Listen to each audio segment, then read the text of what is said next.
ئەمڕۆ ڕێکەوتی 1 ئۆکتۆبەری 2025 بە خۆشحاڵیەوە لە شارۆچکەی ڕۆژدێل لە شاری مانچستەر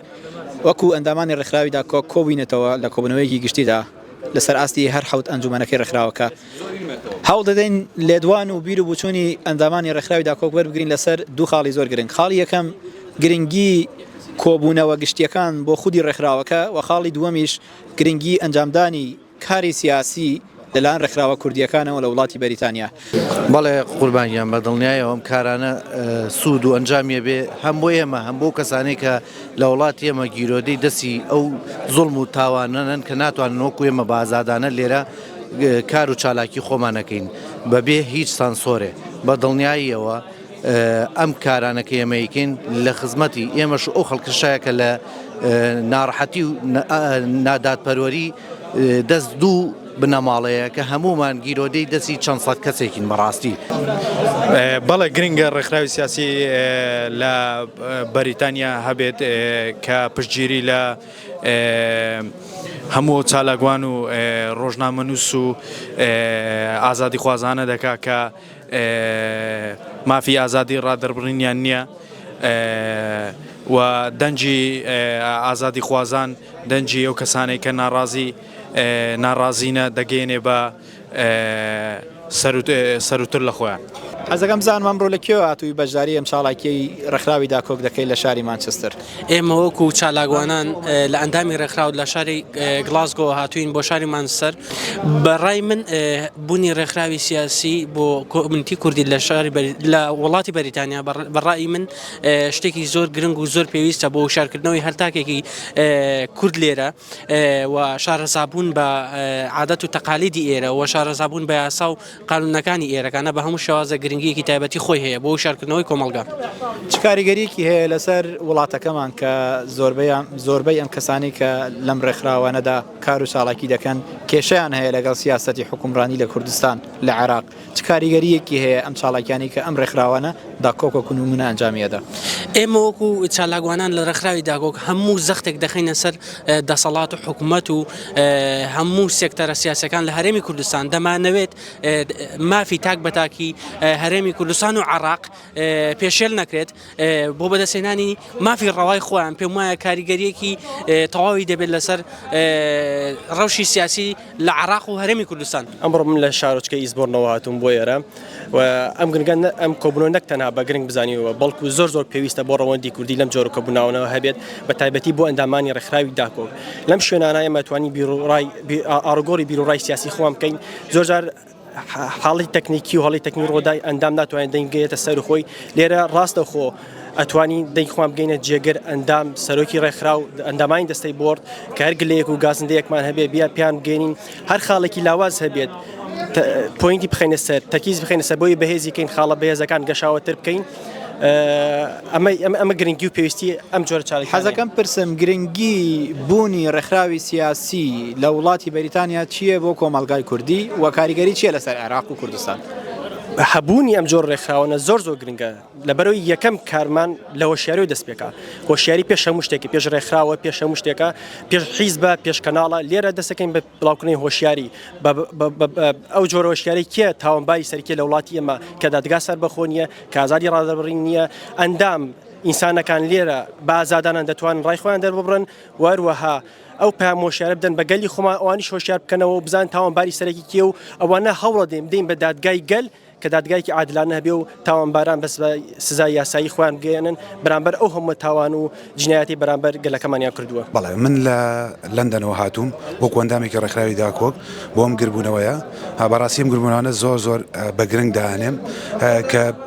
وا لە ئەندامان و چالاکوانام کە دەنگی خۆیان بە ئازادانە بگەێن و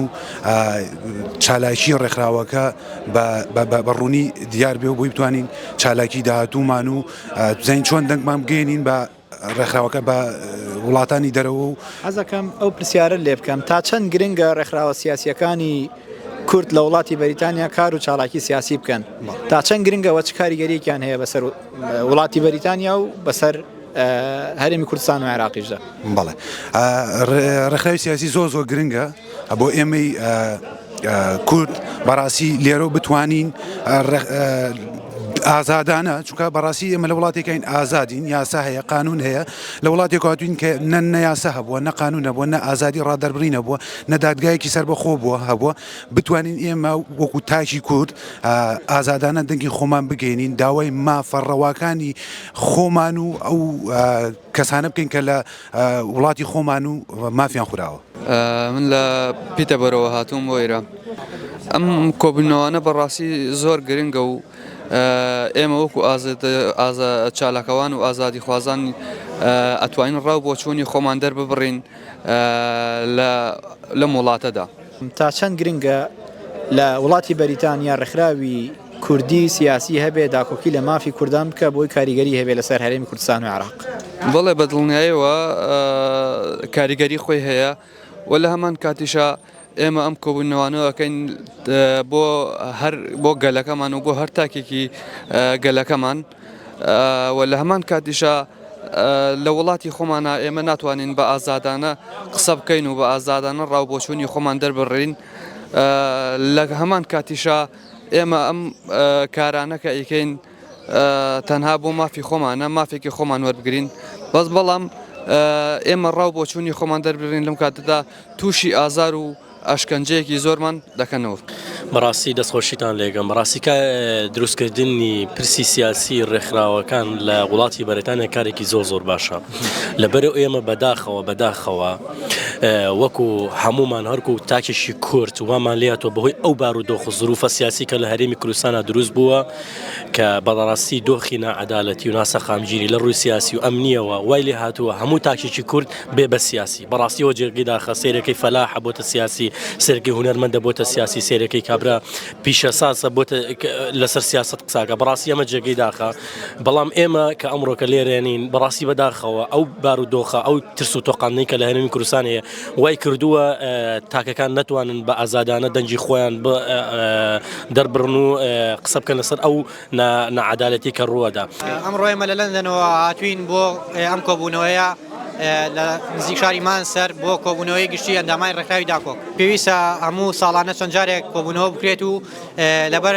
بەرچاوڕوونی ئەندامان و بەرچاوڕوونی ڕەوەندی کوردی لە بەریتانیا بەڵێ زۆر گرنگە دەبێت هەموو وڵاتێک چاوکراوە بێت و کاری سیاسی ئەنجامدات و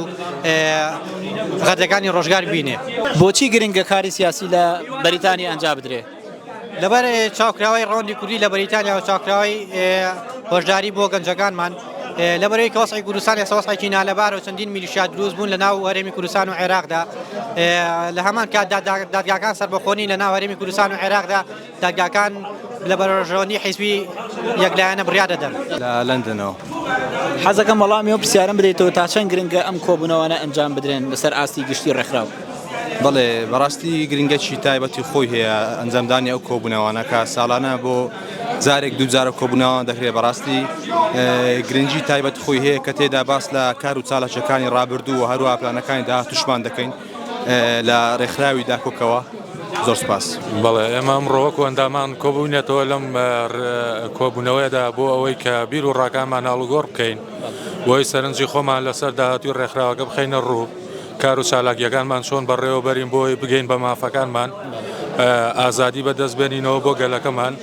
بتوانین کاری باشتر و چاکتر بکەین. ئێمە وەکو ڕێکخراوێکی سیاسی کە لەم وڵاتەدا کار دەکەین لە بە ئازادانە توانین دەنگەکانمان بگەێنین بەڵام بەداخەوە بە بۆنەی ئەو دەسەڵاتە دیکتاتۆرەی لە وڵاتی خۆماندا هەیە ناتوانین دەنگەکانمان بە شێوەیەکی ئازاد لە وڵاتی خۆمانە بگەێنین بۆیە هانامان بردووەتە بەر پێکهێنانی ئەم ڕێکخراوە جوانە و بۆی بگەین بە حەق و مافەکانمان. ستاچمەلای ئەندامێکی تری ڕێکخراوی داکۆک حەز دەکەم بۆ چۆنی وەرگرم لەسەر ئەم کۆبنەوە گشتیە. سڵاو سەرچاوە باشم. تو بادینی تلکێرە هاتی تو بەشداروی خۆشاندنەکەی ئەز خەڵکێ دووکێمە ئەم ئەڤریکاواتی ناوێرە دڵخۆشین وەکو ئەندامێت ڕێکخراوە داکۆک لێرە ئامادە بووین دەنگی ئازادیە ڤی وڵاتی ئەم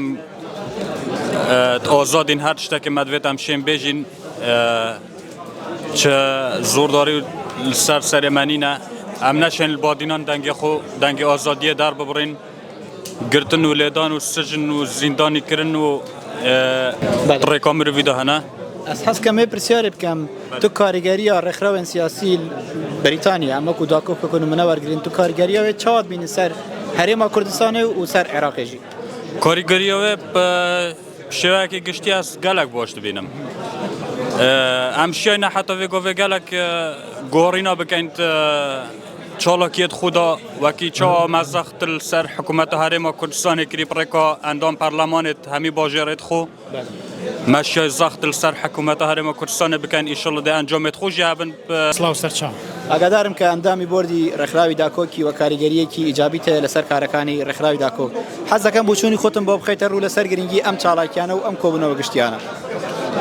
کۆبوونەوەی گشتی بەهای خۆی هەیە لە بەرەوەی دەستخستنە سەر ئەو برینانەیە کە لە ناو ڕێکخراوەکەدا هەیەەوە بەرزکردنەوەی لێڤڵی ڕێکخراوەکەی لە هەموو ڕەهەندەکانەوە ڕەهەندی سیاسی بە تایبەتی داکۆک ڕێکخراوێکی سیاسیەوە بۆ ڕەخنەگرتن و چارەسەرکردنی کێشە سیاسەکان لە هەرێمی کوردستانەوە من پێم وایە ئەم ڕێکخراوانە بە تایبەت داکۆک ئەتوانێت هێندە بەهێز بێت تەنانەت ئاڕاستەی سیاسی لە هەرێمی کوردستان دەستکاری بکات و واشمان کردو ئەندامەکانمان خەڵکی زۆر دڵسۆزن و خەڵکی بتوانان و ئێمە بەرداوامە بین لە داکۆک هەتاکو بتوانین دەنگی دلێرانەی خۆمان ڕوبەڕۆی ئەو نەعەدالەتی کە لە هەرێمی کوردستانە ئەو گوزەرێ بەرزەکەینەوە ئەوەی ڕێکخراوی داکۆک لە ڕێکخراوەکانی تر جیاکاتەوە بوونی ئافرەتە لە ناو ڕێکخراوەکەدا هەرچەندە ژمارەیان کەمە و ئێمە هیواخوازنین کە ژمارەکەی بەرزتر بێتەوە بەڵام خۆشحاڵین کە ئافرەتانیش لە پاڵ پیاوانە داکۆکی لە مافەکانیانەکەن و کارەکەن بۆ گەیاندنی ئێش و ئازار و مەینێتەکانی هاوڵاتیانی کورد بۆمە بەسەرچ مەلام خاتونە بە ڕێزەوەکو ئەندامی ڕێکخراوی داکۆک حەزەکەم لێت پرسم چ شتێک وا لێ کردی ئەمڕۆ بەشداری ئەم کۆبوونەوە گشتی ڕێکخراوی داکۆک بکەیت وەڵا ئەگەر هەندێک پشتگیری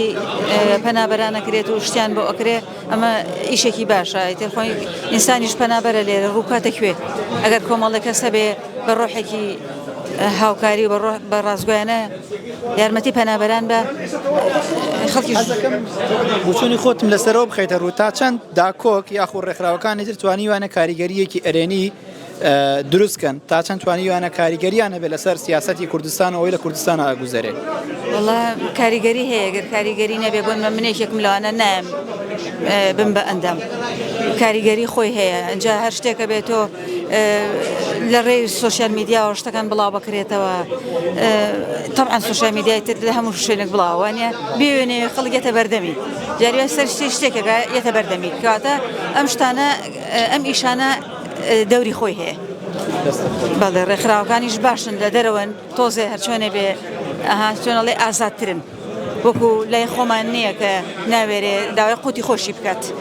ئەمە شتێکی باشە بەڕێی من واتە هەست بە ئازادیکی بەرفراوانتر دەکەی کاتێک کە تۆ لێرە لەگەڵ لە بەریتانیا داوای مافەکانی خۆتەکەیان قسە لەسەر مافەکانی خۆتەکە طبعا ئاتاوای یعنی هەستی تەواوی پێەکەی هەستی پێنەکە من ناوێرم پێم لە شارێکەوە بۆ شارێکی تر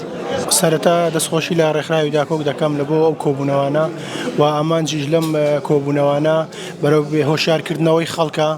و زیاتر بەرەو بکردنەوەی بیری خەڵکە و زیاتر نیشاندانی گەندەڵیەکان و ناعەقیەکانی کوردستانە لە وڵاتی بەریتانیا و نیشاندانی سەرجەم ئەو گەندەڵانێک کە لە کوردستاندا ڕوودەدات و هۆشیارکردنەوەی خەڵکیشە. سڵاوتان لێ بە یەکەم جار من ڕێکخراوی داکۆک بە ڕێکخراوی گرنگی دەزانم چونکە دەنگەکانی ئێمە بە هەموو شێوەیەک دەگەێنێ بێ هیچ فلتەرێکەوە ئەو دەنگانی کەوا نەمانتوانوە لە وڵاتەکەی خۆماندا بیگەینین بە ئازادی لێرە لەم ڕێکخراوە جوانەدا دەتوانین هەموو دەنگەکانمان بە جوانی و بە ڕێکوپێکی بگەێنین ئەو نەهامەتی و ناخۆشیانی کەوا بەسەر گەلی کورد هاتووە نەمانتوانیوە لەسەر لە سای دەسەڵاتی یەکێتی و پارتیا بگەێنین لەم ڕێکخراوە بە هەموو شێوەیەک دەتوانین بگەێنین ئەم کۆبوونانە زۆر گرنگە بەڕاستی لەناوە هەموو تاکێکی ڕەوەندی کوردیە لە بەریتانیا زۆر گرنگە کۆبوونەوەی ئاوا بکرێ بە تایبەتی وەکو ڕێکخراوێک وەکو ڕێکخراوی داکۆک و هەموو ئەندامانی کۆبنەوەوانە چەند مانگە جارێک کۆبوونەوەکە لەسەر ئەوەشە ڕاوبۆچوون یەکتر وەرگن چەند ئەندامێکی تازە کە تیا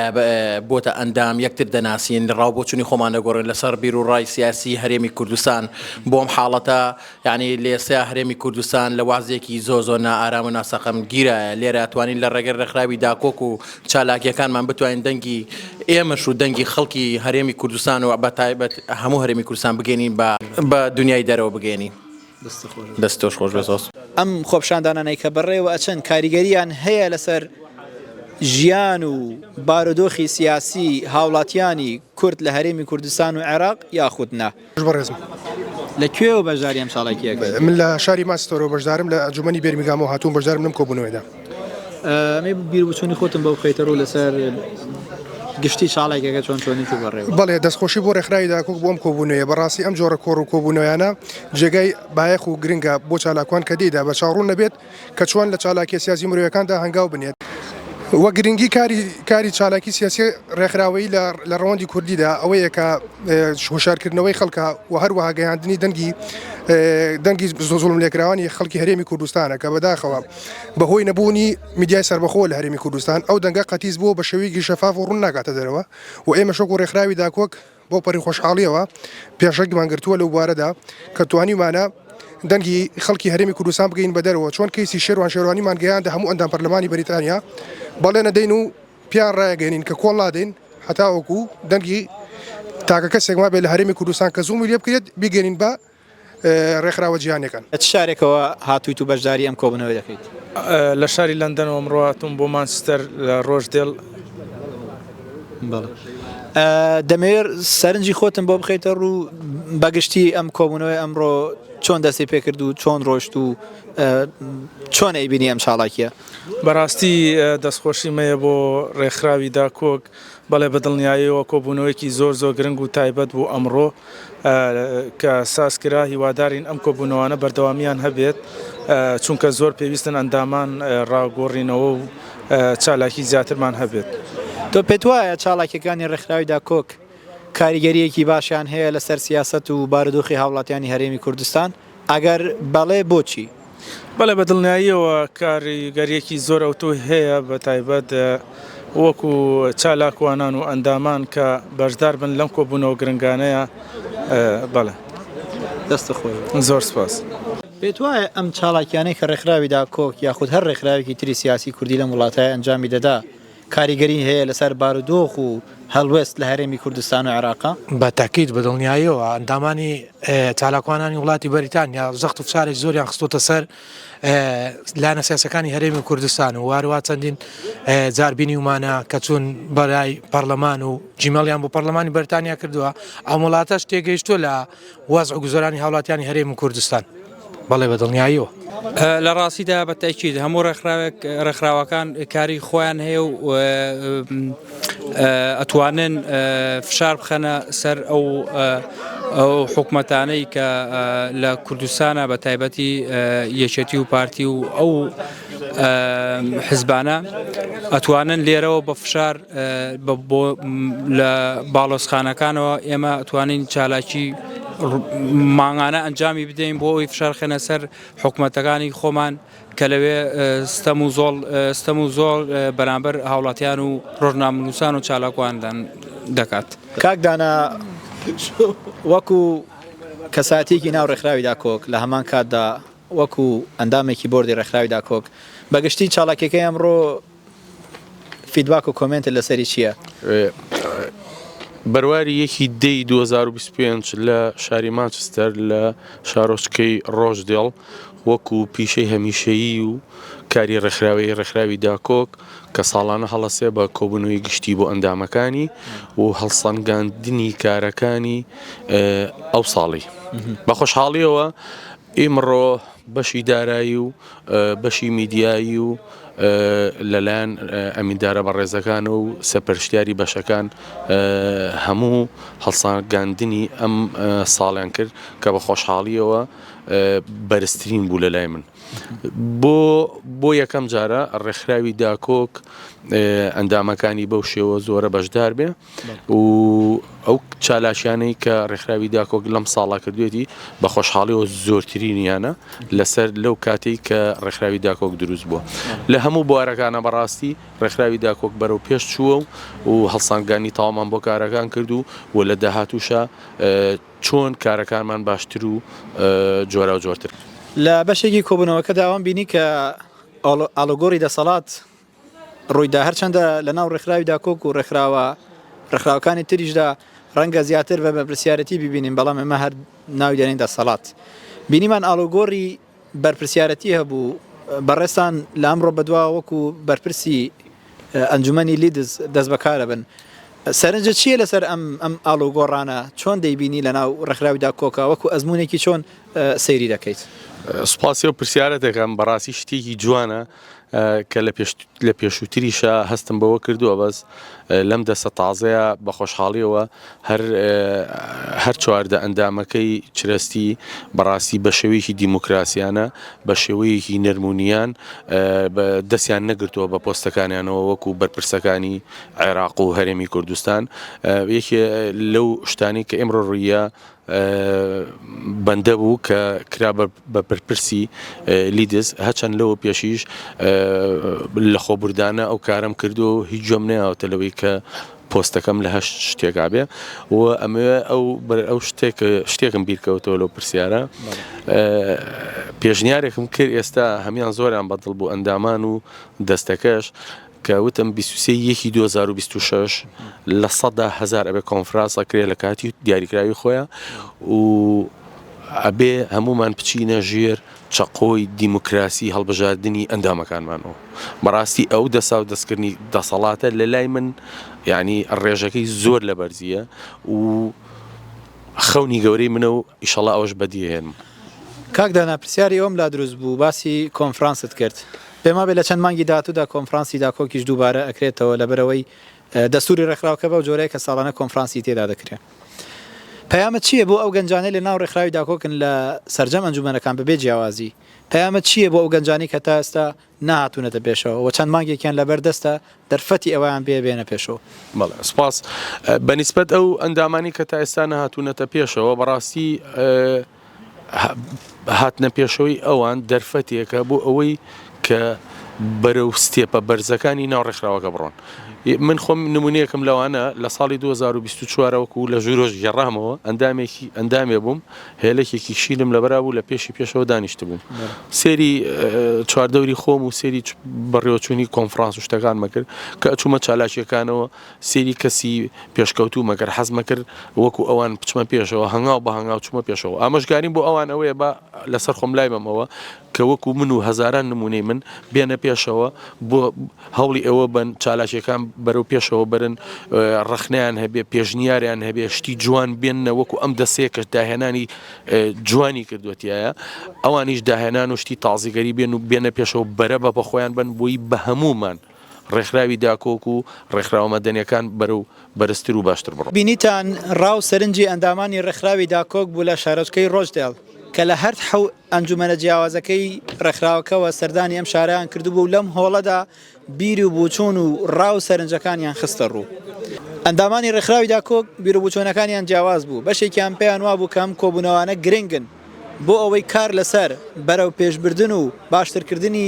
بارودۆخی خودی ڕێکخراوەکە بکرێ و بەشێکیان سەرنجەکانیان خستە ڕوو باسی ئەویان کرد کە ئەم چاڵاکیە سیاسیانە نەک تەنیا پەیوەندیان بە ماف و ئازادی تاکە کەسیەکانی ئەوانەوە هەیە بەڵکو هۆکارێکە بۆ ئەوەی هاوڵاتیان و خەڵکی هەرێمی کوردستانیش لە بارودۆخێکی باشتردا بن کار بۆ ئەوە بکرێت کە فشار و لۆبی لەسەر ئاسی نێودەوڵەتی و لەسەر ئاسی بەریتانیا دروست بکرێت و ژیانێکی باشتر بۆ هاوڵاتیانی هەرێمی کوردستان فەرەهەم بکرێت تا دەرفەتێک تر و تا دیدارێکی تر لەگەڵ ڕێکخراوی داکۆکدا بەخواتان ئەسپێرین و خواتان لەگەڵ